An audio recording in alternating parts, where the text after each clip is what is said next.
Welcome sa Dries TV. Kung interesado ka sa ganitong news, huwag kalimutang isubscribe ang ating YouTube channel. Maraming salamat! Welcome back again sa ating YouTube channel mga kakimpaw, and sa update natin ito ang pag-uusapan natin ay tungkol sa mga importanteng kaganapan kina Kim and syempre kay Paolo Avellino. Pero bago pang lahat, maraming salamat sa inyong patuloy na pagsuporta at pagsubaybay sa mga daily update natin. Kaya naman bilang pasasalamat, narito po ang isang napili kong komento patungkol ito sa naging previous update. Mula ito kay Ginang Bibian Karaig, sabi niya dito, "There's thanks a million for supporting our Kim Pao. Praying to God that they will settle down soon.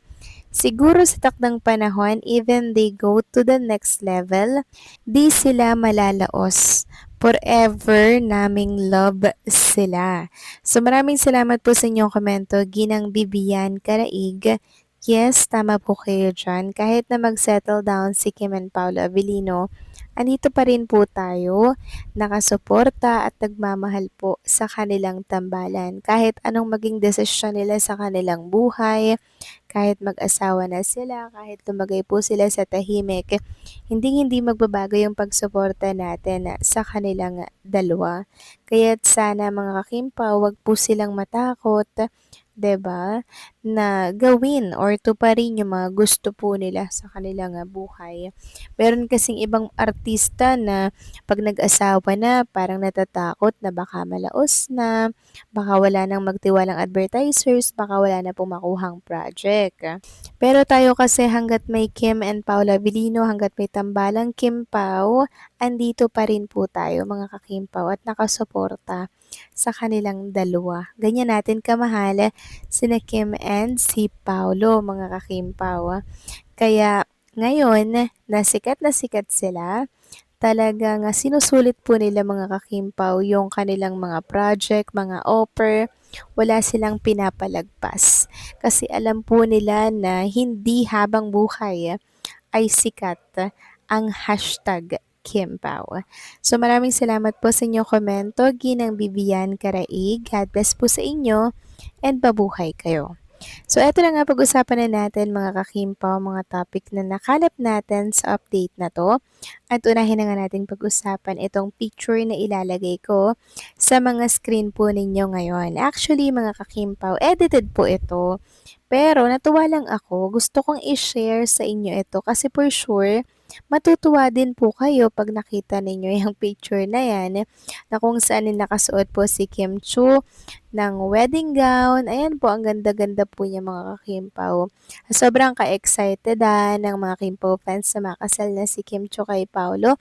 Sila na po yung nag-e-edit ng mga magiging wedding gown ni Chinita Princess and yung magiging looks ni Chinita Princess sa mismong wedding po nito. 'Di ba? Ganyan po sila ka-excited and hopefully nga po ay mangyari at maisakatuparan na itong isa sa mga hinihiling ng lahat. Sabi nga dito nung nag-comment, "So beautiful and gorgeous lady with a wonderful smile inside and out. Kim Pao, perfect couple forever and ever. God bless you both. Kim Pao, perfect couple forever and ever." Then may nag-comment na, "Wow naman, sobrang ganda naman ng babaeng ikakasal na to. Bagay na bagay ang pangkasal. Super ganda. The best talaga si Kim Chu and Kim Chu Abilino." So pinalitan na po mga kakimpaw yung apelyido ni Chinita Princess. 'Di ba? Kim Chu may Abilino na pong kadugtong. O 'di ba nakakatuwa?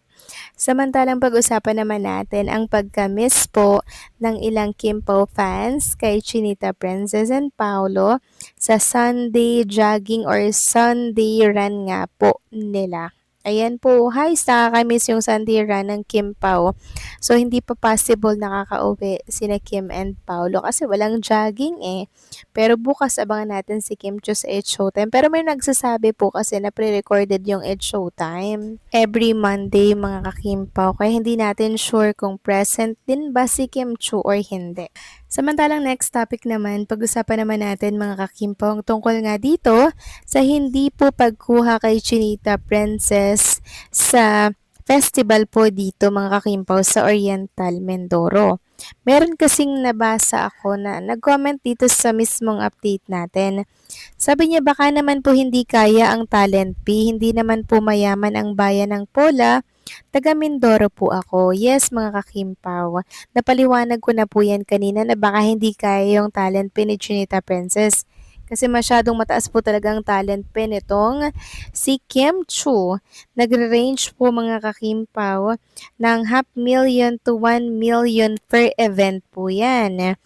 Ayon nga po dito, Kim Chu's exact talent fee for a festival or public appearance is kept strictly confidential, but A-list celebrities of the caliber typically command anywhere from 500,000 to over 1 million per event.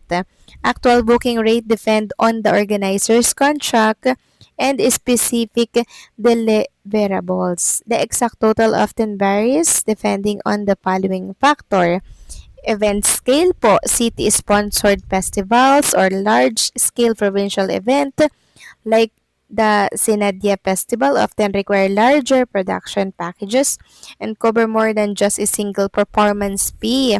So, ayan po mga kakimpaw. Sobrang taas po pala ng talent fee ni Chinita Princess kumpara kay Paolo Avellino na kung saan napag-alaman natin na 250,000 to over 400,000 per appearance lang pala itong si Paolo. Kaya kung inyong mapapansin, madalas siya po ang kuhanin sa mga probinsya, di ba, para po mag-host, para po magpasaya. Kasi hindi pala kamahalan ng talent pin itong si Paolo.